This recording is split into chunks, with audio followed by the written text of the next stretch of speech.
Blackstone Audio presents Poser, My Life in 23 Yoga Poses by Claire Dederer. For Mom, Dad, and Larry. Even in favorable conditions, a person encounters struggle. Swami Kripalvananda. Prologue. Camel. Taking up yoga in the middle of your life is like having someone hand you a dossier about yourself. A dossier full of information you're not really sure you want. I hadn't been doing yoga long when the information began to come in. One cloudy January afternoon, 20 of us were lowering ourselves backward into camel pose, as slowly and tentatively as swimmers entering cold water. We kneeled on our mats, our feet sticking straight out behind us. The idea was this. You reached back with both hands and grabbed your heels. You thrust your hips forward. Meanwhile, your chest rose up into the air.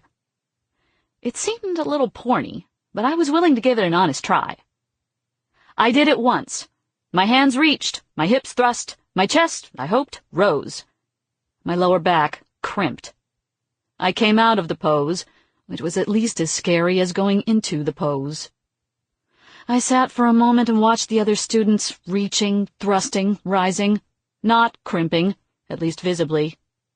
God, they really had the hang of it.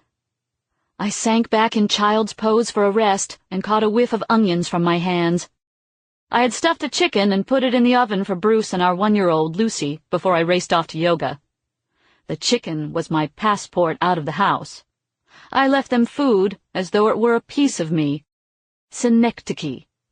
A part representing the whole. A sail representing a fleet. A crown representing a king. A chicken representing a mother. There was really no need. Bruce was a fine cook, of the manly spaghetti with sauce from a jar school.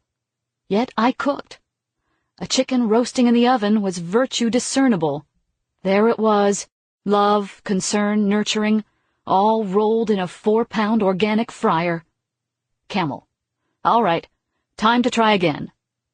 I lowered gently backward into the pose, at the same time reaching upward with my chest.